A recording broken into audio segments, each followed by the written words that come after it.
Assalamualaikum warahmatullahi wabarakatuh. Nama saya Muhammad Ashrin bin Halim. Saya bernombor metrik B052010114. Saya akan menceritakan tentang pengenalan mengenai kita semula kepada alam semula jadi. Okey, kita semula merupakan salah satu cara yang terbaik untuk kita mendapatkan kesan positif kepada kita dan dunia yang kita diami ini.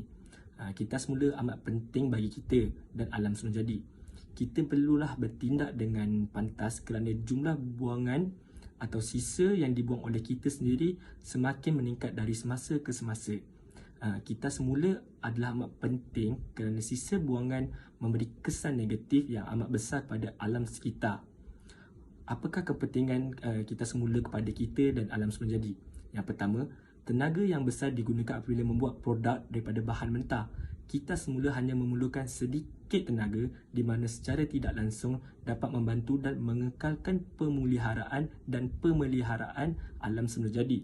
Nombor dua, pemanasan global dan pemusnahan habitat adalah kesan daripada pemusnahan hutan.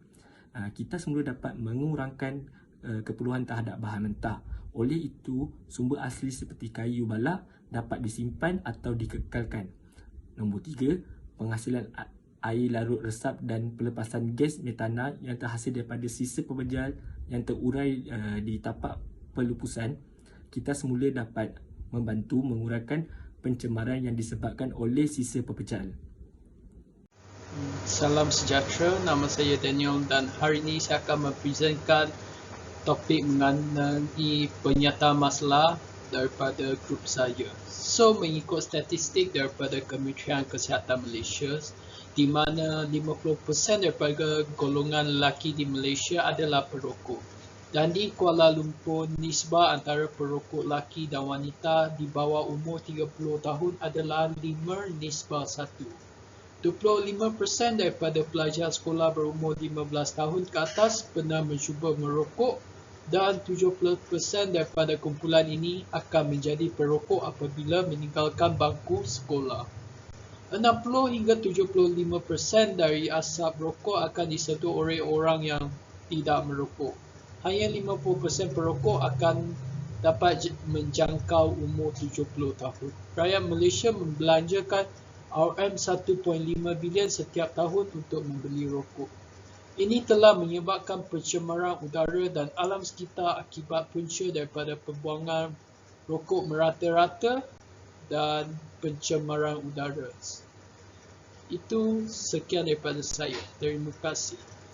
Hai, saya Sharvin Raj, lagi Ganasegeren.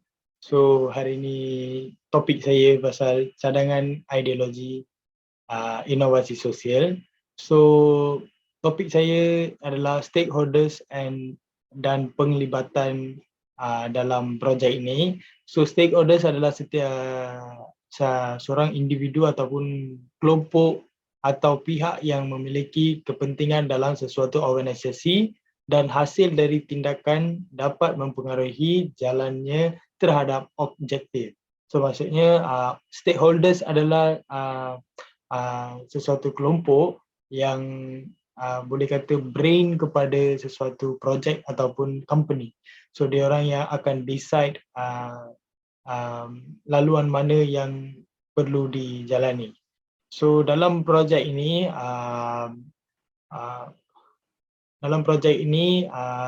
internal stakeholders and external stakeholders. So, internal stakeholders ada 3 badan. So, first kali pemilik projek, masyarakat umum dan pekerja. So, dalam eksternal, pelanggan dengan kerajaan. So, nombor satu adalah internal stakeholders, so pemilik projek. Umumnya pemilik projek ialah penanam modal utama dalam dan memiliki suara dalam bagaimana perusahaan berjalan. So, keputusan mereka biasanya sangat penting terhadap kebijaksanaan projek yang ingin dijalani. So, maksudnya pemilik projek adalah ketua kepada projek itu. So, dia orang yang akan keluarkan modal dan akan run di bisnes. So, seterusnya pekerja. Pekerja adalah stakeholders internal. So mereka biasanya berinteraksi dengan pelanggan untuk menjual produk dan juga melaksanakan pekerjaan yang ditetapkan. Maksudnya kalau seseorang pekerja itu diarah untuk bekerja dalam bidang pengeluaran dalam projek ini, so diorang akan bekerja di bidang pengeluaran. So seterusnya masyarakat umum berperanan sebagai pemberi sumber untuk menjalani projek ini. So mereka adalah input kepada projek kerana masyarakat umum yang mengutip puntung rokok akan dapat ganjaran sebaliknya. So masyarakat umum adalah internal stakeholders untuk projek ini. So kerana mereka lah yang sebagai input kepada projek ini. So iaitu mengutip puntung rokok yang sebanyak mungkin. And then external stakeholders. External stakeholders maksudnya pelanggan. Biasanya pelanggan adalah pihak yang membeli produk yang dikeluarkan oleh projeknya. So daripada hasil kutipan puntung rokok itu, so daripada itu kita akan hasilkan patung permainan ataupun bantal, tilam. So daripada itu pelanggan akan beli. So bila pelanggan akan beli, so pelanggan akan dikategorikan dalam external stakeholders. So and then kerajaan juga berfungsi sebagai stakeholders dalam projek ini kerana mereka menghasilkan undang-undang yang dapat mempengaruhi projek. Selain itu, kerajaan juga dapat bermanfaat daripada projek ini dengan persekitaran yang bersih di seluruh negara. So itu saja daripada saya. Thank you. Terima kasih. Hai, nama saya Gajendran. Hari ini saya ingin membentangkan tentang organisasi projek kami. Dalam organisasi projek kami, semua orang diberikan jawatan iaitu Sherwin Raj sebagai project manager, Gajendran sebagai sub-project manager 1, Dinesh Rao, sub-project manager 2, Jacken, sub-project manager 3. Navin, tim 1, Asrin, tim 2, Daniel, tim 3. Okay. Apa itu project manager? Sebagai seorang project manager, tanggungjawabnya sentiasa perlulah berkomunikasi dengan sub-project manager dan memenuhi status terhadap tugasnya. Selain itu, mampu memimpin kumpulannya untuk percaya diri dalam bekerja secara efektif. Sub-project manager 1, pengumpulan puntung rokok. Sub-project manager 1 bertanggungjawab menyediakan barangan dan perkhidmatan yang disetujui dengan project manager. Dia mempunyai semua kuasa untuk diperlukan menjalankan tugas yang diwakilkan oleh project manager. Dalam proses ini, sub-project manager 1 tugasnya adalah untuk memantau bilangan puntung rokok yang dikumpul, merekodkan statistik report dari mana puntung rokok tersebut dikumpul dan ke mana puntung rokok tersebut akan dihantar. Seterusnya, sub-project manager 2, pembuatan produk.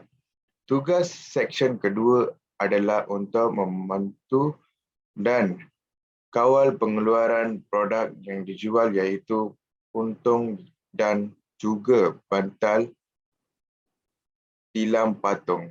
Oleh itu, individu yang memegang jawatan tersebut perlu sentiasa memahami proses pengeluaran dan dapat membuat kerangka kerja dengan tinjauan peningkatan keuntungan.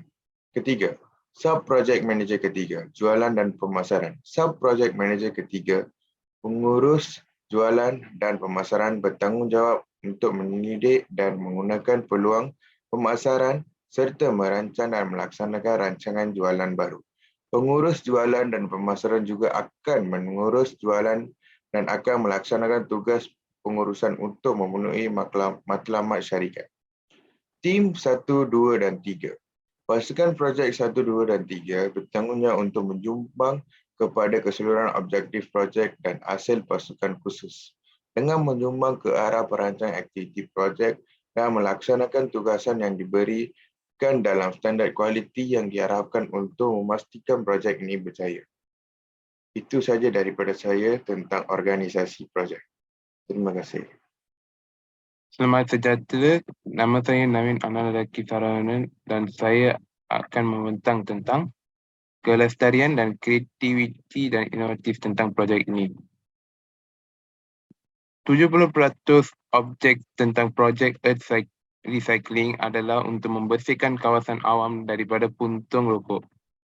Untuk mengekalkan kelestarian projek ini, sangat pentingnya menjaga organisasi dan tugas yang diberi kepada individunya.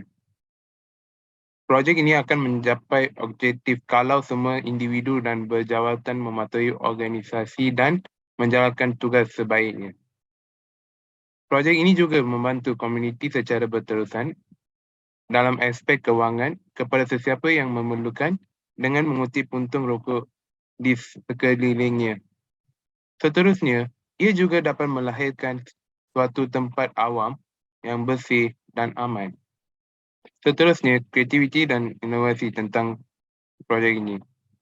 Tahap kreatif dan inovasi dalam projek ini amat tinggi. Kerana dalam projek ini, inputnya hanya untuk puntung rokok dan ianya diubahsuaikan dalam bentuk dengan barang yang lebih manfaat. Untuk mengutip secara besar-besaran, organisasi boleh mengatur program gotong royong. Dengan mengadakan program ini, sebagai inputnya, organisasi ini dapat menghasilkan lebih banyak produk untuk keluaran. Penjualan produk ini juga boleh dapat untung sumbangan kepada NGO di luar untuk tambah baik kehidupan seharian mereka yang memerlukan. Itu saja daripada saya. Terima kasih. Salam sejahtera kepada rakan-rakan sekalian. Saya Jegen dan tajuk yang saya bincang pada hari ini adalah perbincangan untuk Earth Recycling. Pertama sekali, pembuangan puntung rokok yang mencemarkan alam sekitar adalah seperti menyebabkan kerosakan nilai asetil di kawasan persekitaran dan juga menyebabkan kebakaran sewaktu dibuang di merata-rata tempat. Hal ini dapat diatasi dengan cara menyediakan bekas khas untuk membuang puntung rokok dan juga puntung rokok boleh dijadikan sebagai bahan semula jadi untuk jadikan seperti patung, bantal dan sebagainya. Kerajaan perlu menyediakan tempat khas untuk perokok untuk merokok di tempat awam seperti tempat khas di tempat-tempat awam seperti tandas dan juga restoran berhampiran dengan kawasan tersebut. Seterusnya, puntung rokok yang dibuat daripada kandungan bahan kimia yang agak bahaya kepada golongan pengisap dan juga membawa bahaya kepada individu yang berada di bersebelahan dengan perokok. Kerajaan perlulah menghadkan pihak yang bertanggungjawab dengan mengurangkan kandungan bahan toksik yang berproses puntung rokok, sebaliknya menggunakan kandungan bahan yang tidak membawa masalah kesihatan kepada perokok. Selain itu, puntung rokok juga turut memberi kesan kepada hidupan air, yang mana puntung rokok yang terkandung di pesisiran jalan raya yang dibawa oleh jalan air apabila hujan lebat yang mengalir ke sungai dan turut ke laut. Hidupan akuatik menganggap puntung rokok sebagai makanan dan juga akhirnya menyebabkan kematian. Perkara tersebut mengambil masa untuk dihargai oleh masyarakat awam.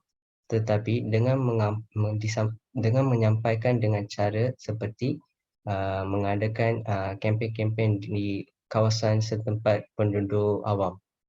Akhir sekali, sebagai manusia kita perlulah mengambil peranan yang baik dalam melumpuskan puntung rokok dengan cara yang baik dan juga efisien dalam kalangan masyarakat supaya generasi yang akan datang boleh menghargai mengenai puntung rokok yang membawa padam kepada kehidupan manusia. So, itu saja daripada saya. Sekian, terima kasih. Selamat sejahtera kepada semua. Saya Dinesh Rao. Saya akan membincangkan tentang penutup kepada projek ini. Pertama sekali, sampah rokok adalah isu utama untuk pencemaran alam sekitar. Majoriti perokok dan bukan perokok pada masa ini menyadari bahawa sampah rokok adalah isu utama untuk pencemaran alam sekitar. Peratusan kecil perokok masih tidak menganggap puntung rokok yang dibuang sebagai sampah atau sisa. Yang kedua, program dana daripada puntung rokok. Jadi, program dana daripada puntung rokok ini merupakan cara penyelesaian yang terbaik bagi mengurangkan sekurang-kurangnya 5% daripada keseluruhan puntung yang dibuang. Yang ketiga, program ini akan membentuk masyarakat yang bergaya sehat. Kami berharap bahawa program ini akan membentuk masyarakat yang memiliki gaya hidup sihat yang sosial, rohani dan jasmani seimbang di samping menggalakkan mereka menjalani gaya hidup yang sihat. Akhir sekali, program yang menggalakkan pengutipan puntung rokok ini juga merupakan satu inisiatif yang baik kerana ia bukan sahaja menjaga keindahan alam sekitar dengan mengawal pencemaran tidak menghalalkan, ia juga menampung perbelanjaan.